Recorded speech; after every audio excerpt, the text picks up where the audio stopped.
Get it on, got to get on a church gun mandate. Get it on, and welcome to the program's special one-on-one guest today, old friend Seth MacFarlane. Good to see you, my friend. You too. How are you? I'm doing well. I feel like I've seen you. When was the last time I saw you? I mean, sober, I guess. Either of us sober. Yeah, probably one of your Christmas parties. And I think I left about 4:30 in the morning, as I recall. And that's as much. What's that? So it was an early night for you. Yes, it was an early night at Seth's house where he throws the best Christmas parties ever. We got the new album to talk about. We got the Orville to talk about. Then we got also kind of interested. Let's just jump ahead. I know Norm Macdonald did one of the voices. I think it's Lieutenant Yaphet on the Orville, because you guys started filming and then you stopped because of COVID. And of course, Norm is gone, but this will probably be his last role. Is that correct? Yeah. He recorded the entire season actually before he passed away, and so he's in there right up until the end. I know Norm was death before I was death on the Family Guy. What was everyone's a fan of Norm, I guess. Were you just a fan of Norm back in the, and I said the Family Guy, I mean Family Guy, sorry. I should know. It's fine. Yes. I can barely remember myself half the time.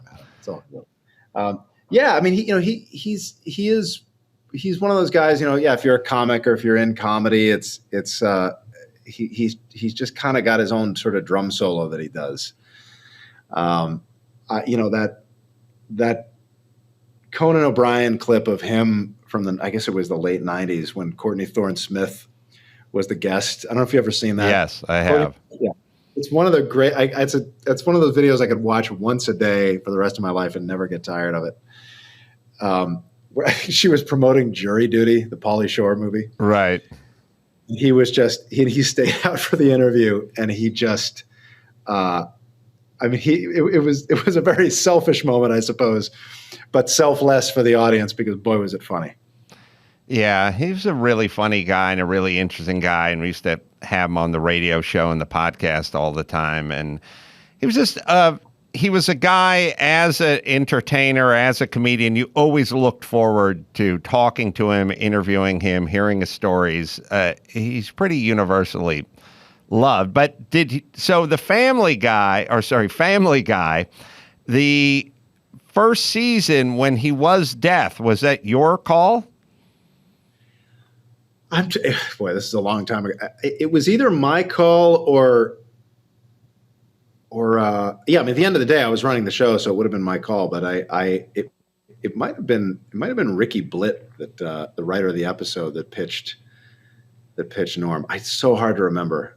There are things about that show that I finally reached the point where an episode of the show will come on, and I literally have no recollection of what happens in this. And it's such a bizarre thing, because at one point in time, every frame of this thing was so important to me that I had to have it a certain way. And now I can't even remember what happens.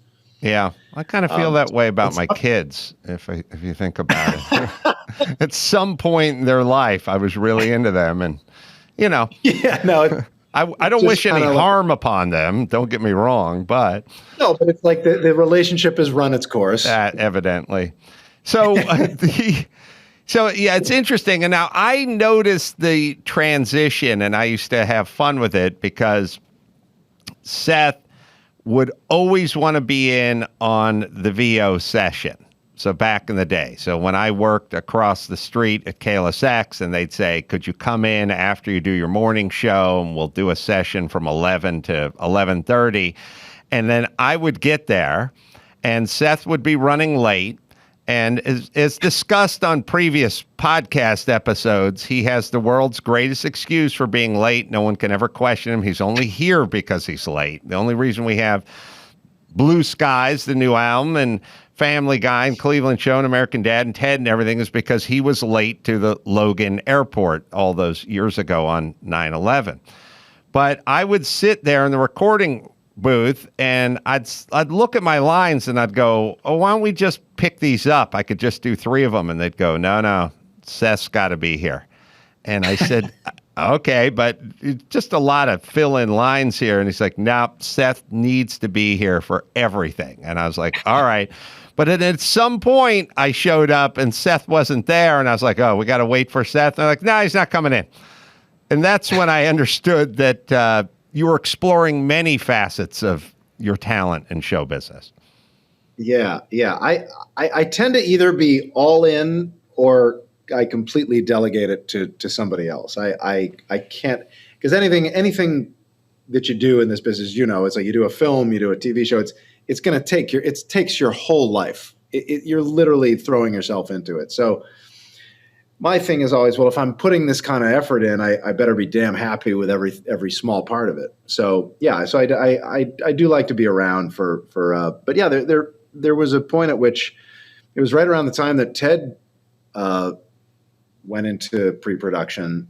That was when I walked away from Family Guy and put it in the capable hands of two other guys whose names escape me at the moment. But they're doing a hell of a job. The show's great. The show remains great. It's always been one of my favorites. I was early money on Family Guy. I watched it, and before it was canceled, I think it ran for a few seasons. Then it came back because of the incredible DVD sales. So it's what you want. It's kind of a back by popular demand sort of thing. But I always just thought it was hysterical. And it was very, and it is very irreverent, but it was also very funny. I don't think it's enough to just be irreverent. Yeah. You have to, anybody can shock you. Right. It's got to be a laugh in there somewhere. To make it worthwhile to justify it. But yeah, that's it's an experimental playground, Family Guy. It always has been. You can test the boundaries safer than you can, certainly in other areas of comedy, because you can't find Peter Griffin. He doesn't live anywhere. He's not real. Right. You can't get at him. Yeah. The shifting to the new album, Blue Skies, by the way, which is out as you hear this. Seth, and big band. I've seen it at the parties many times. I even went out to Anaheim, I think, maybe somewhere in Orange County, and watched the Christmas show that Seth does probably every year, or at least years he can. And it's really impressive. It's really enjoyable. And I don't know if people know how serious you are about music, but let's tell them. Yeah. I mean, look, I mean, my whole family sang for as far back as I can remember. I did a lot of singing when I was a kid. I never really took it seriously until Family Guy started, and music was clearly a part of the show. So I went back to vocal training and whipped it into shape. And then Alex Borstein and I did this Fox special, this little variety show where we did some songs, and Universal Republic, the record label, came to me afterwards and said, look, would you want to do an album of some kind with us? Doesn't matter what kind, whatever kind you want. And I was like, well, God, great. I'd love to do an orchestral jazz album. And they said, amazingly, they said yes. And this is our 7th. We've been doing them for the past 10 years or so. And it's we recorded, most of them are recorded at Abbey Road with about a 60-piece orchestra. And yeah, around New Year's Eve, I used to go and sit in with symphonies around the country when I had the time to promote these things. We've got the Chicago Symphony, San Francisco Symphony, the Baltimore Symphony, the Atlanta Symphony. And there's less time to do that now, but usually around New Year's Eve, I can squeeze one in. But yeah, it's a night gig, but it's a fun one. It's interesting to watch you enjoy your success as you add another wing onto your house, or an amphitheater, or something, an IMAX theater, whatever it is. But some people have difficulty enjoying their success. Some people maybe enjoy it a little too much, and then they have less success. How do you balance, working real hard, earning a lot of money, doing what you have to do or what you enjoy creatively, and then also carving out time for the huge Christmas parties that are insane and the big bands and the music and all that? Is there sort of a philosophy to that? I mean, not really. I mean, the Christmas party was the reason it was so large was that I was always combining all the free time that I didn't have into one night. So all my socializing for the year. I mean, it is at a point where I do find that I'm a little less would be nice right now as far as how much work I do. From a writing standpoint, from a producing standpoint, I think for me, at least philosophically, if you can go into everything with a little bit of insecurity and self-loathing, I think it's not a bad thing. The second you start saying to yourself, I can do this. This is going to be great, just like the last one was. You're kind of screwed. So to this day, I still go into a new project thinking I used it all up on the last one. I'm going to fail. This is going to suck. I'm not going to be able to do it again. And it just makes me push myself to the point where I always feel like there is something that I have to prove that I can do it again. And I think as long as that mindset remains intact, then I think there's at least a chance that you're not going to do something terrible. Was animation always in you? Cartoons always in you? I know you watched them all. You came out here. I think you were an animator for a while. Yeah, that was where. Excuse me? Yeah, I started as an animator. I majored in animation in college. That was what I wanted to do with my life. I initially I wanted to be a Disney animator, and then the Simpsons came onto the scene, and I thought, well, this is kind of a little more content-wise up my alley. So I kind of shifted over to the television animation world. But yeah, that was really my goal. I didn't really set out to direct or write or act on camera or do any of this stuff. I wanted to be an animator, and the more I did it, and the more I was exposed to different parts of the business, it was just like, well, this all looks fun. So I want to try that too. Was that how you grew up? I mean, I think your dad's a school teacher, right? Or he was. Yeah, he was. Yeah, he's retired, but he was. Yeah. And was everything very nurturing? Did they facilitate your creativity growing up, or did someone think you had to get a job, a real job? They were really supportive. I mean, and my dad was. I mean, look, he was a teacher. He was one of the smartest guys I knew as a kid. I mean, he was a true intellect. But at the same time, he was a fantastic singer, played the guitar, and he loved construction. He loved it took him 5 years, but the house that I spent the second half of my childhood in was this timber frame house that he built with old style colonial tools that he collected over the years, and did like an old fashioned house raising with the ropes, no nails in the structure, just all wooden pegs, pounded in with a mallet. So there were a lot of different interests that he juggled. Where was that house? I was in Connecticut. So he did like the old mortise and tenon style home, yeah, which had to be pretty cold during the Connecticut winters, I would imagine, because there's not a bunch of like R13 insulation stuff in the walls or like dual glazed windows. It's like logs. The house was heated. There was electric heating in the house. The house itself was heated most of the time. There was a big wood stove in the living room, and we'd have to chop wood to heat the house. But the heat that stove gave off, a lot of times you didn't really have to turn the electric heat on. The wood stove did it all, which is kind of amazing because it was about 3 floors. That's now, were you thinking like, I got to get out of here, I got to get to Hollywood? Not really. Or what was like, were you popular? Did you have friends? Were you the class clown? Were you athletic? Like, what was sort of the vibe when you were in junior high? I wasn't, I don't know that I really fit into any of those categories. I definitely was not athletic.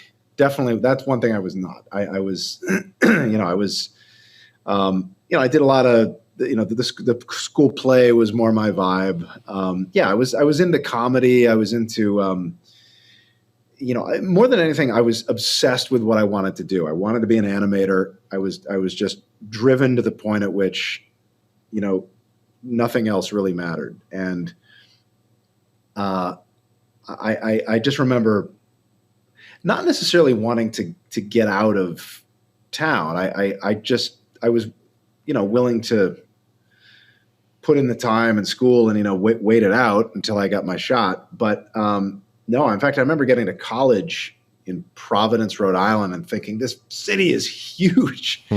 And really, of course, it's not. When I came out to LA for the first time, I was, driving a freeway was like just a traumatic experience. So it wasn't like I was eager to leave that small town. I was very, I liked the quiet, but certainly coming out to LA and being in this industry where, you're surrounded by people who can do all these different amazing things and all these crafts and whatnot. I was reaching for the right thing, at least for me. You think you would have, I always have, it's kind of my John Popper, Blues Traveler, why John is so good on the harmonica theory, which is he was a fat kid and he didn't have a smartphone or a computer, and he just sat in the basement and he worked on his harmonica. Like he could dedicate 7 hours a day to mastering the harmonica. I don't know if we would have a John Popper if he had a computer with porn on it and an iPhone that he could tweet out and text all day, and a TV show where he could watch Family Guy for 9 hours a day. Like, I don't know if we would have that. Do you think we would have you if you had a phone filled with porn when you were 15? Yeah, maybe not. Maybe not. It's good. It's good that Sinatra never had to close a show with "Don't forget to download my app." Right. I'm glad that wasn't around.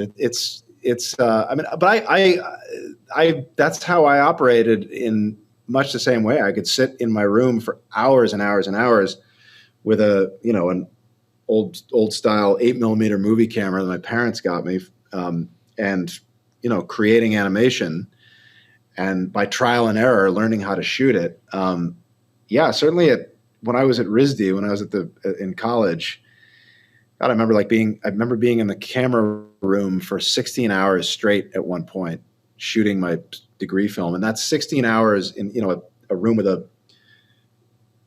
4 cement walls, a huge camera that they had gotten from military surplus from back when they had used, they made animation was part of, the training films they would make, and RISD had acquired one of these things. And it's literally 16 hours of picking up the glass platen, putting the next drawing in, taking a frame, pulling it out, pulling up the platen, putting the next drawing in, taking a frame. And it's, you do have to have that mindset where it's whatever it takes, I'm sitting here for hours upon hours upon hours until it gets done. And also your attention span wasn't fucked out and destroyed like everyone's is now. Like we had it, right. There's a different version of time.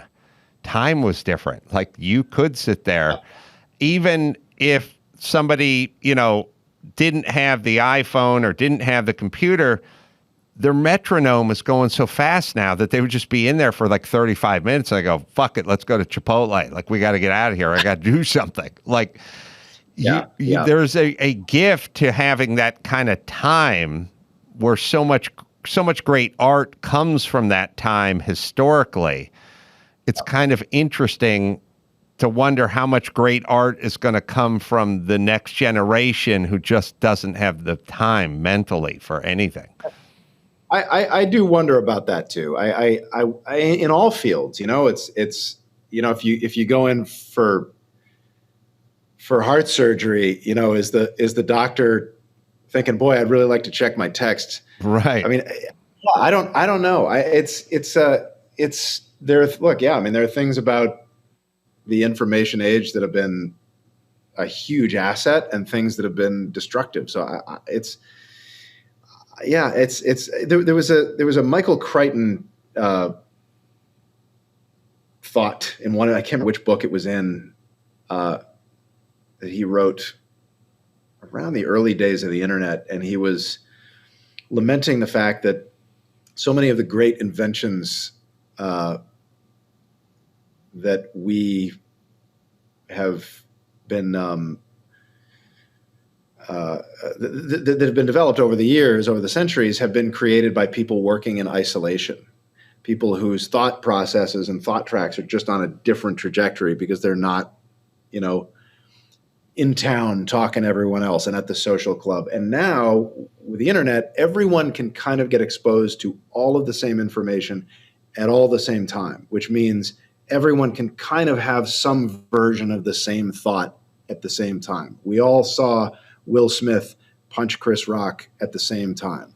So we can all have the same thought about that at the same time. And that's, when you when you get into the world of, as you say, invention and development of new technologies and new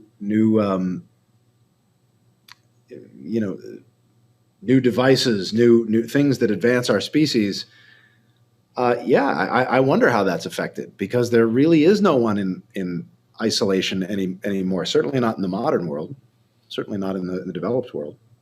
So you had that sort of gift of patience, but it's hard to tell whether it was a gift or it's just bestowed upon you because of the time you grew up in. And you're about 10 years younger than I am, so you're kind of really one of the last, age-wise, before cable and internet and all that stuff became a big part of everyone's world. So you had this kind of focus, and I guess, I don't know if we called it an obsession, but I guess an obsession, and it was just something that was there, right? I mean, you always had an artistic eye, but it just went toward comedy and cartoons, and I know you're a big Hanna-Barbera fan growing up, and like, what would you do? Would you watch Saturday morning cartoons and sort of study them, even though you didn't know you were studying them at the time? Yeah, very much so. I mean, I would record them and then freeze frame as down as tightly as I could to find out, God, how many in betweens are they drawing between this movement and this movement, or with a run cycle, what are the ingredients, like what are the mechanics here? What are the ingredients to this thing? Oh yeah. I mean, all the time. That was because that's the downside of there being no information. There was no information. I would say to my parents, how did they do this? And they didn't know. They weren't animators. My dad, I guess, found a book at the library that was written by a professor that I later had when I was in college about animation and how it worked. There was a special on Nickelodeon when I was a kid called it was a series called Lights, Camera, Action that Leonard Nimoy used to host. And I remember to this day because there was a installment where they interviewed this college kid who had done an animated film.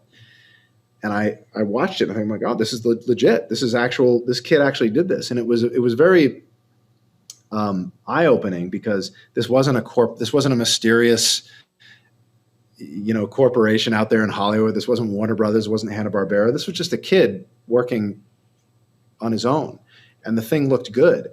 And that was a very influential moment where I thought, oh, so this is accessible. This isn't this unreachable, mysterious thing. This is an accessible thing. But that information was so hard, with pre-internet, it was just, in a small town, it was just so hard to come by. And also, I guess you couldn't have been thinking about animation as prime time, network comedy, because there was the Flintstones, and then there was Wait Till Your Father Gets Home, I guess. Mhm. But this is kind of pre-Simpsons. You're doing this, or is this at the beginning of Simpsons? Simpsons came about when I was in college. Okay, so this is pre. Yeah, this was pre-Simpsons. Right. So you had to be thinking, if you were going to create something animated, it was going to air Saturday mornings, right? Yeah, and that was at the time that was fine. I was I was all in. I was like, whatever it takes, this is the medium I want to work in. And did you have thoughts about doing the voices as well, or were you just sort of behind the camera, so to speak? Yeah, no, I was the voices were something that I always kind of had sort of a knack for, and that certainly was part of it. I would have a voice in my head that I would apply to a specific character design, and they always kind of went hand in hand. Did you always have, and maybe this is projection, but like you felt like you had a realistic understanding of your talent, both good and bad, just sort of like, I could do this, but you didn't have to hype yourself up, versus I don't think I could do that. I mean, were you always sort of realistic about your abilities? Yeah, I think it was more from ignorance than anything else. I didn't really know. I was still trying to figure out exactly how the technology, how the art form worked, how animation worked, and I didn't really know what I was capable of and what I wasn't, because I still didn't know how the mechanics of it worked. So when I started to become more educated, and I, in college, I got a thorough grounding in the medium of animation. That's when I started to realize, yeah, Disney, this grand plan of being a Disney animator might not be a good fit for me. I'm just not a good enough fine artist. I mean, to be a Disney animator at the time, it wasn't just being able to draw in the Disney style. You really had to you had to be able to draw the human figure blindfolded. Like, you had to have this at the time, seemingly Michelangelo level understanding of the structure of the human body and how it works, and not just humans, animals too. And that was when I started to realize, yeah, it might be that television animation and the world that the Simpsons was starting to create for all of us, and the doors that they were starting to open for the rest of us, that might be a better fit for me.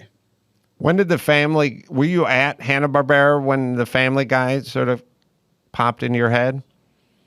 I was, yeah. Yeah, I was. I mean, it was loosely based on a student film that I had done in college, but I had refined it and reshaped it a little bit when I got out to Hanna-Barbera. Yeah, no, I was working at Hanna-Barbera when that all went down. What were you working on at Hanna-Barbera? I was working on a show called Johnny Bravo. Oh yeah, that show. Yeah. I had done a little bit of. I'd bounced around a little bit. I had worked on Dexter's Lab, a show called Cow and Chicken, and then and then Johnny Bravo, which is where I spent most of my time there. Were you just animating, or were you creatively getting involved? Mostly I was writing. I wasn't animating. I mean, I was doing a little bit of storyboard work, but it wasn't really my forte. There were a lot of really good, as far as the artists at that studio, I was probably in the lower third of how good I was. I wasn't really anywhere near as good as the people that I was working with, but from a writing standpoint, it seemed to be a different story. They felt like, all right, this is where your strength lies. So, I could draw, but I wasn't, I certainly wasn't, Da Vinci by any means.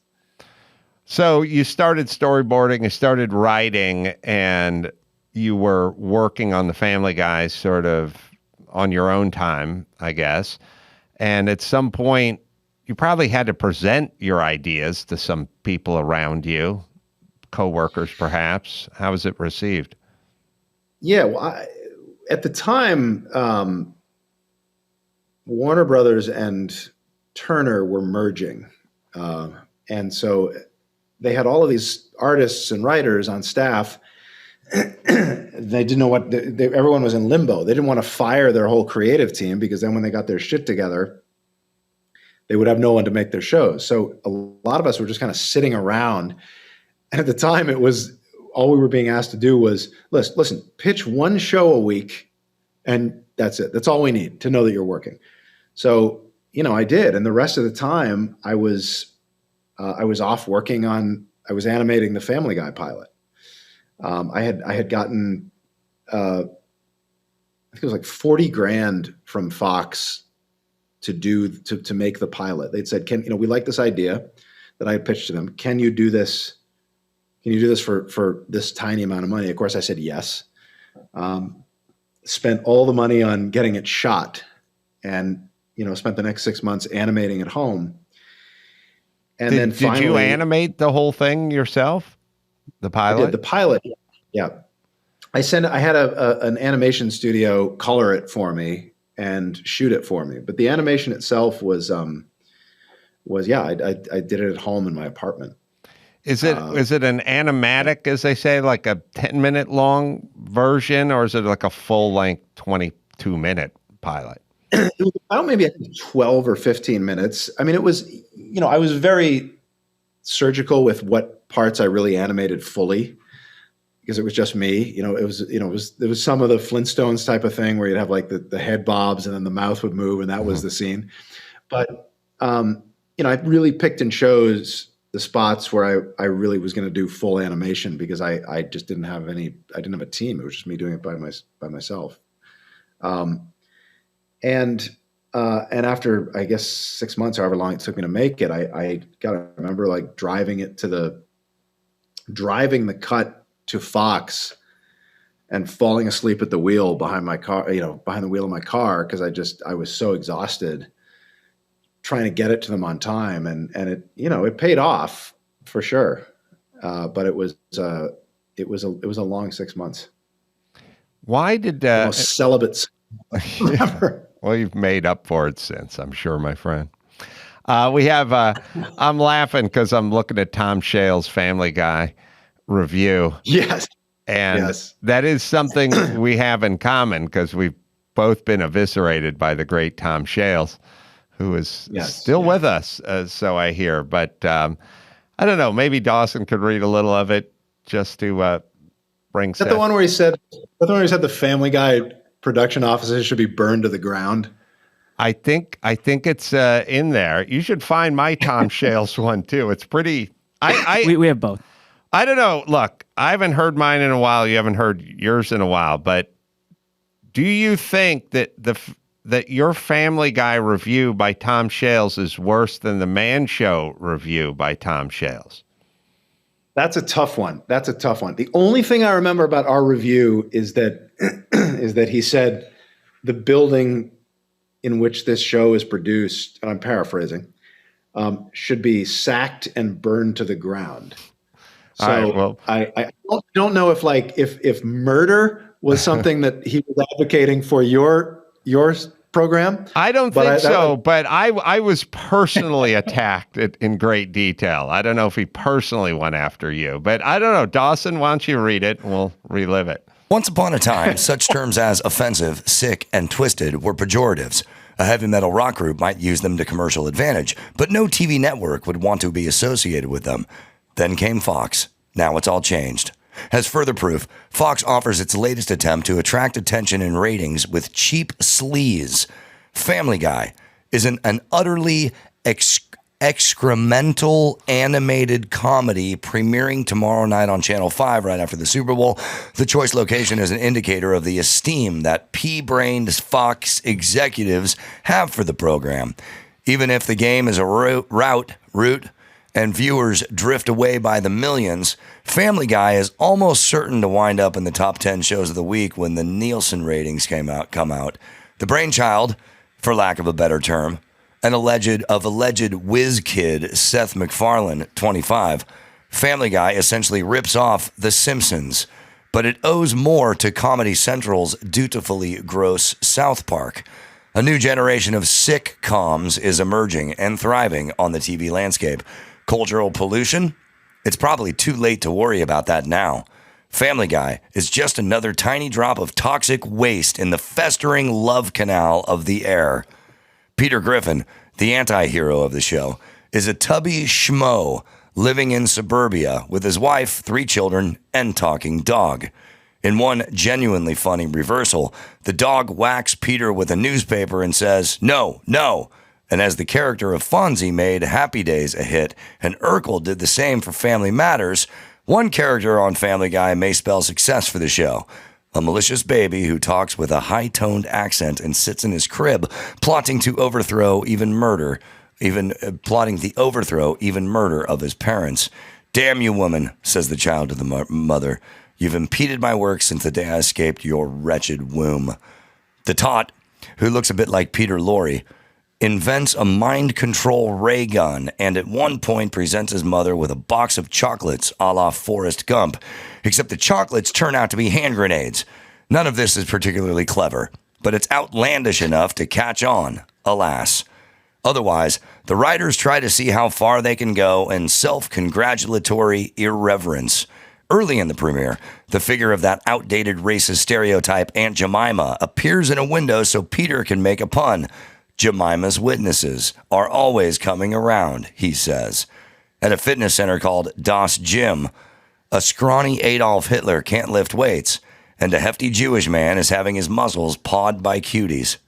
Meanwhile, an employee at the Happy-Go-Lucky toy company fashions a G.I. Jew doll that holds a bagel in one hand and a gun in the other. Pardon us while we did not laugh. Fired by the toy company for negligence when dangerous weapons get into the hands of children, the South Park influence, Peter goes to jail and, upon returning from the showers, reports that all the rumors about dropping the soap are true. Okay, the joke turns out to be a fake out. There was, it seems, no homosexual rape. But children who are always drawn to cartoons, no matter how cartoonist may insist their work is for adults, will be asking their parents about the reference. What will their parents answer? Later, purely for shock value, Peter reveals he has purchased a replica of Michelangelo's David, but that its penis broke off. Cut to an effeminate man holding said organ in his grasp and exclaiming, "I shall call you Eduardo." The best thing that happens on the show is the last thing, when Dad knocks himself unconscious with a baseball bat. Unfortunately, that blow was probably not fatal, and he is likely to get up again. Yours truly has been trying to come up with a nickname for the burgeoning genre of animated sitcoms. Here is the latest attempt. Drawing room comedy. May the room in which Family Guy is drawn be sacked, emptied, disinfected, and burned to a cinder. Anything that keeps them from making more episodes of this smug and amateurish tripe. Caption, Peter Griffin and his talking dog, who make for one of the show's few funny moments. All right. Well, it came around a little at the end. Well, if I had a time machine, I'd go back and say, Tom, you think Fox is bad now. What year was that? 99. That was 99. That was 99. Wow. Yeah. So, and I remember I literally drove past it because the old building on Laurel Canyon was the neighborhood I grew up in. So I was actually driving to my mom's house. My grandmother lived there. My dad lived there. My mom, they all lived down Laurel Canyon, like another 3 blocks from where the old Family Guy facility used to be. So I literally was driving that 2 days ago. I think it was called the Dazu building. Yeah. I don't know what it was, but I just remember that was how it was labeled. And they gave you, was it 3 seasons before they pulled the plug, or how many seasons did you do? There were 3 seasons, and then we were gone for about a year or 2 years, whatever it was. And then season 4, between season 3 and season 4 was when the show really took off with reruns on Adult Swim and DVD sales. That's how long ago that was. That DVD sales brought Family Guy back. Did you, during that hiatus that you didn't know was going to be a hiatus, you just figured it's done, right? You must have then, were you done with Family Guy at that point? Like, were you thinking, oh, I got to find a new network for this? Or were you just kind of going, turn the page, what's my next project? In the back of my head, I hoped maybe there would be a future life for it of some kind, because I did believe in it and I put a lot of work into it. But I was, I was still under contract with 20th, and they were very clear when they canceled the show. Said, look, this is not a referendum on your work or your ability to create. We want to stay in business with you. We want another show. We want more shows from you. So they were very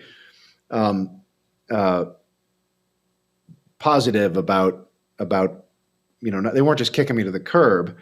I developed a sitcom that didn't go anywhere.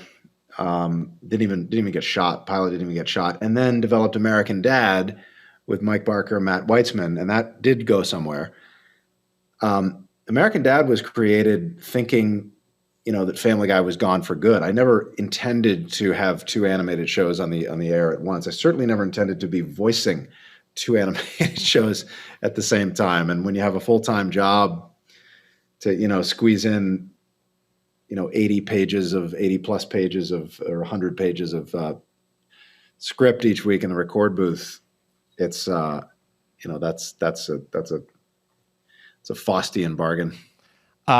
We need to take a quick break. We'll be right back with more Seth MacFarlane right after this. Let me tell you about BetterHelp. This podcast is sponsored by BetterHelp. Many people are burned out. They don't even know it. It's not just work. It's a lot of the roles we play in life. It burns us out. Oh, God, there's so much. Everyone is so busy. Please, after what we've just been through, you need help. BetterHelp wants to remind you to prioritize yourself. Talk with someone to figure out what's causing the stress in your life. BetterHelp, customized online therapy offering video, phone, and even live chat sessions with your therapist, so you don't have to see anyone on camera if you don't want to. More affordable than in-person therapy. Get matched with a therapist in under 48 hours. It is BetterHelp. Take care of yourself with BetterHelp, right, Dawson? Adam Carolla Show listeners get 10% off their first month at betterhelp.com/Carolla. That's BetterHelp.com/CAROLLA. CBDX, Delta 8, THC, new cannabinoid, sweeping the hemp and health and wellness market. CBDX.com sells Delta 8 products, which just feel like cannabis. Vape products, actual flower, bud, plus gummies, even concentrates. Legal per the 2018 Farm Bill Congress passed. Ships to 39 states, so let's hope you're in one of those. Use code ADAM for not only 20% off your first order. Use code ADAM for 20% off your first order. Orders ship within 24 hours. That's 4 letters, CBDX.com, promo code ADAM. Right, Dawson? Do not drive or operate machinery when using these products. Please be responsible. The Adam Carolla Show presents Seth MacFarlane's birthday cocktail party for October 26th. Let's see who's invited. Let's welcome Uncle Fester from the Addams family, Jackie Coogan. The first African-American senator, the Republican from Massachusetts, Edward W. Brooke. The last Shah of Iran is here, Mohammad Reza Pahlavi. Let's welcome actor Bob Hoskins. Pat Sajak is here. So is Carrie Elwes. Say hello to Keith Urban. Dylan McDermott is here. And Hillary Clinton just crashed the party. Seth MacFarlane on The Adam Carolla Show. Seth is here for a little while longer. Blue Skies, name the album. It's available wherever you find music. And, of course, the Orville, Season 3. New Horizons, that'll air on June 2nd, so that's tomorrow as you hear this. And it's available on Hulu. Seth, when I think of you, I always think of just a sort of creative being, and in a way, I think of you creatively like I think of Elon Musk sort of from an innovation standpoint. Like, I don't know what he really does anymore. I just think he does everything he wants to do, that he kind of sets his mind to. And so, doing jazz standards and big band music and all the animated stuff and all the cinematic stuff and features and television. Is there something you want to do that you've been thinking about that may even be outside of entertainment? That's a tough one. I don't know that I'm really hardwired for anything else. I don't think I could really bring much to the table in any other business. Yeah, no, I mean, there are certainly different facets of entertainment that I would look. I mean, the one thing I never learned how to do, which I'd have to go back to school for, I don't know how many years. I'd love to know how to orchestrate for large ensembles. That's something that I would to be able to write music for a 90-piece orchestra. That's something that would just is a skill I would love to have. It's I would have to quit my job for a few years at a time and really learn the mechanics. But yeah, other than that, outside of the business, not really. I'm fascinated. I like hearing from people who do different things, and I like learning about their areas of expertise. But as far as what I could bring to the table, no. Like I'm not gonna one day be doing heart surgery because I got tired of animation. Yeah, I just meant sometimes when people are super creative, it bleeds into inventions and things of that nature. Or, I don't know if you have your dad's DNA's coursing through you. Maybe you want to design a roller coaster or something. It may be a generational thing. So you read about presidents from the old days that Thomas Jefferson, yeah, he was president. Oh, and he also invented, he also invented this particular kind of distiller. It's a different. I think we're getting more and more specialized as time goes on generationally. Yeah, I wish I could do something outside of my profession, but I'm a little dull in that regard.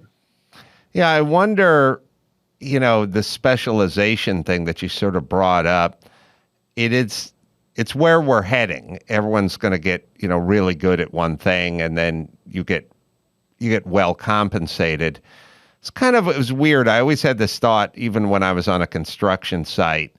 For a while, I just worked with a guy named Tom Johnson, and he and I was like 23, and we just kind of did this job and we did that job. And I remember thinking, if all we did was drywall, we could get really good at it and get paid. But we keep hopping around from framing to finish to cabinet to some drywall, then back to cove, putting a base and case, and I was like, I understood that this scattershot version of even carpentry didn't ever really get you paid. The way you got paid is you do drywall, all you do is drywall, and you have 10 vans that do drywall and 100 employees, and that's how you get paid. But it always seemed boring to me. But I don't know if we'll have a Renaissance sort of man anymore, because you're right. These guys were the president, and then they made their own gin as well, yeah. in a still that they built, and yeah. it made it, but it probably, I think we suffer because I think it rounded them out and helped their presidential game a little bit, probably. That they had this other skill set. Yeah. Yeah. Look, if here's a dumb guy piece of analysis that probably you can poke 1,000 holes in. Maybe there in any given field, there just wasn't as much stuff to know.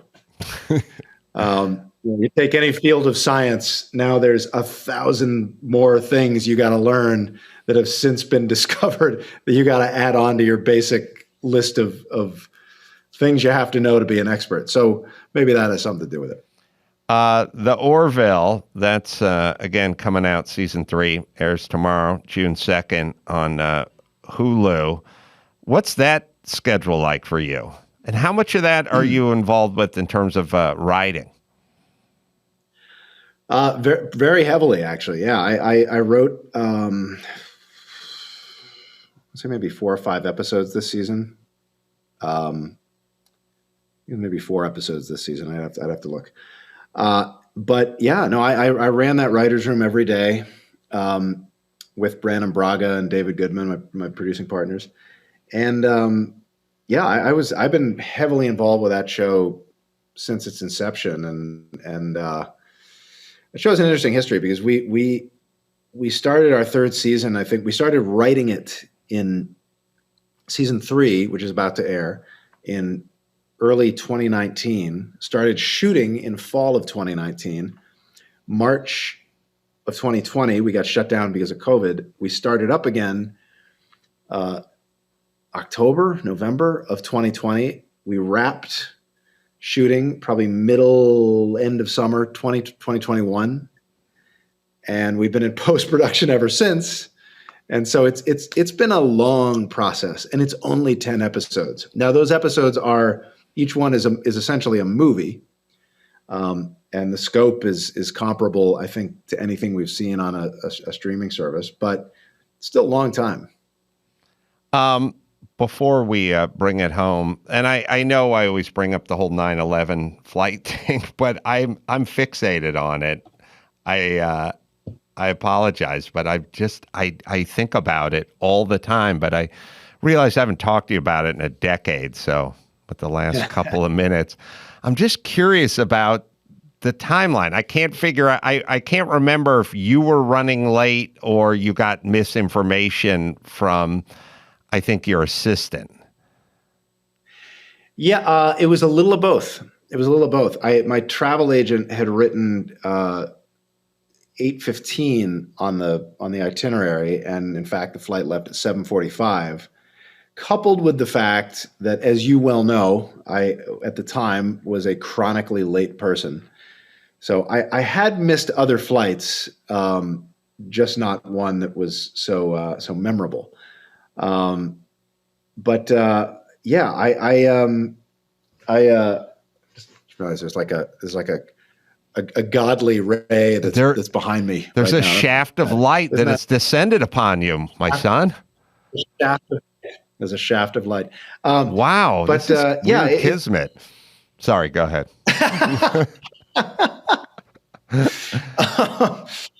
Yeah, there is, there is the factor that I was chronically late. I was never on time for anything. I had missed so many flights, but it was, and I was hungover. I had had some drinks the night before, and I was hungover. So yeah, I got to the desk, and they said they just closed the gate. You're too late. So I went to the waiting room and fell asleep, and woke up when everything started, and was watching the TV, and they announced the flight number, and I turned to the guy next to me, and I just said this was the flight I was supposed to be on this morning. I missed it. And then I started drinking again. So did you, was it the first flight that hit the first tower, or the second one? I don't remember. It was flight 11. It was American Airlines flight 11. So I don't know if it was the first. I think it was the first flight, but I could be wrong. It might have been the second and flight. Were you like arguing with the person behind the counter to let you onto the flight at the time? I wasn't, because I was really tired, and I was kind of used to it at that point. I was like, oh, I missed a flight again. I was late again. So, I just moved me to the 11. Do you have seats on the 11? Yes, we have seats on the 11. So take that. So yeah, no, I didn't really push it. And then, not that I think when they close the gate, right? That's right. it. Yes. And one of the things I find sort of commendable about you in its own weird way is that you just said, turn the page, getting on with life. You didn't feel like you had any special calling because of this. it was just something that happened. You're glad not to be in the plane, but you didn't have a sense in that very moment of like having an out of body experience? I didn't, because I mean, I don't know. I think with that kind of thing, we're so susceptible to our own egos. And I think to say I had such important work to do in this world, I had so many shit jokes to write that I was spared. I think you have to have an out of control ego to really take that seriously. And aside from the fact that, look at it this way, every flight that takes off, somebody misses that flight. Probably somebody's late, or somebody doesn't, cancels, or, somebody misses that flight. So that's a lot of people missing a lot of flights. So my odds are kind of about the same as anyone else's. And also I had missed so many flights before that, from being chronically late, that it just isn't. There's a lot of things where Carl Sagan used to say we are significance junkies. We love to attach significance to everything because it's really just not fun or comforting to acknowledge, yeah, sometimes, and quite a lot, coincidences do happen. And that's really what this was. Yeah, well, I think a lot of people feel out of control when you go, shit happens and you can't control it. Now, some people, depending on your wiring, actually feel relieved that they don't have to be responsible for all the control that's going on. I think every time I crash a car on a racetrack, I just have that feeling of I'm out of control, so live with it. Like there's nothing you can do. That's what cults are for. That's right. Where you find that's where you find comfort if you're that kind of person. One last plug: Blue Skies, name of the album. It's out, and you can get it wherever you find finer music. That was a part of my childhood. I just like to put finer men's clothes, finer, everything's finer rice-a-roni. It's like it was always like they would put finer. Going all the way. Not finest. They're not going that far. No, just finer. Wherever you purchase finer American apparel. Yeah, it was never the finest. It was finer. And so wherever you... but we're in the mix. Sorry, say it again, Seth. I said, no, we're not the finest, but we're in the mix. Yeah, you're top 7 in the fine department. And of course, the Orville season 3, New Horizons, that'll air tomorrow. You can watch it on Hulu or wherever you find finer programming. Seth, always good to talk to you, my friend. I hope I'll see you at the Christmas party this year if it's back on. That's the plan. That's the plan. I will. It's really the best night of anyone's life. I can't speak for Seth, but the best people, the best drinks, the best music, and the best time. Thanks for joining us, my friend. And until next time, it's Adam Carolla for Seth MacFarlane saying mahalo. It's late at night. You should be tired, but you're shaking uncontrollably. That's awesome. Oh, Huel. Can I buy you guys at least one drink just to celebrate? This is a smart cocktail. Just put some on his finger, just a little on your lips.